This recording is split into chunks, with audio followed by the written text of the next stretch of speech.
Bismillah, Assalamualaikum warahmatullahi wabarakatuh. Alhamdulillah, kita dapat berjumpa lagi di channel Mas Asikin Official. Masih bersama saya, Taufik Asikin. Kali ini kita ada di segmen tanya jawab. Saya akan menjawab pertanyaan yang diberikan oleh seseorang, oleh pasien melalui Telegram yang ada di Jakarta. Pertanyaannya, beliau bertanya tentang anak yang bandel. Ustadz, bagaimana cara meruqyah anak yang keras, suka melawan ibunya? Apakah ada cara khusus agar anak menjadi lembut dan tidak lagi melawan? Terima kasih Ustadz. Jazakallahu khairan.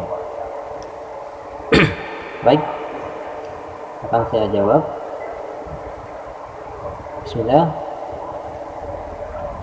Kaidah ruqyahnya, jika anak ada indikasi gangguan syaitan, maka hal pertama yang harus dilakukan adalah memetakan jejak gangguan syaitan dari ibunda dan ayahnya. Paham sini ya?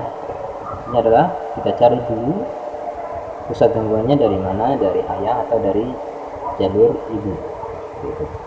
Karena biasanya jika anak yang bandel itu berkaitan dengan jin leluhur atau jin nasar ya.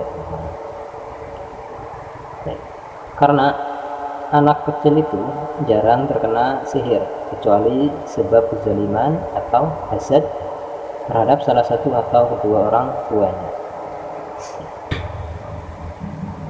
Anak-anak tidak akan diganggu syaitan kecuali kelalaian orang tuanya yang tidak mengajarinya zikir, perlindungan atau sebab khusus semisal jin nasab, jin keturunan.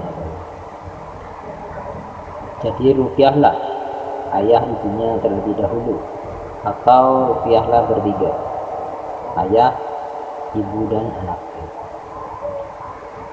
Kaidah yang kedua, anak adalah cerminan orang tuanya. Keburukan atau kebaikan yang ditemukan padanya adalah buah dari didikan orang tuanya, baik langsung atau tidak langsung, atau keteladanan. Maka dari itu teman-teman, titik pertama yang harus diperbaiki adalah orang tuanya, agar menjadi teladan bagi anaknya, dan kemudian ia berubah.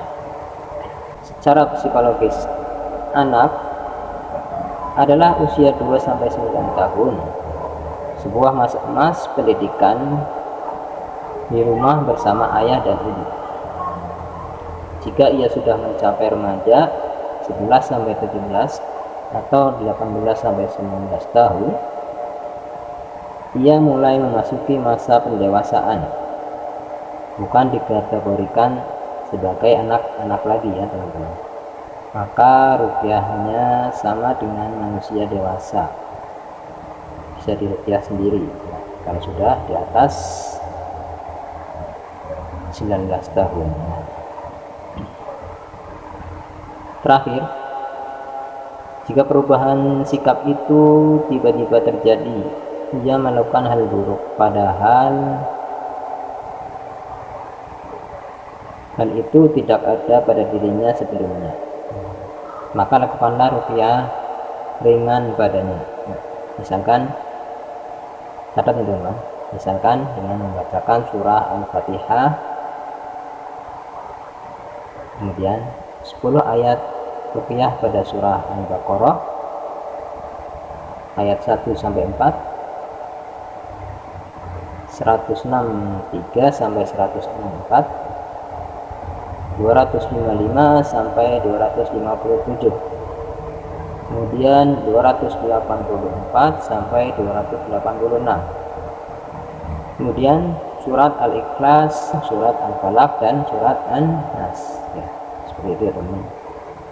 Ya, kira-kira itu jawabannya bisa saya sampaikan.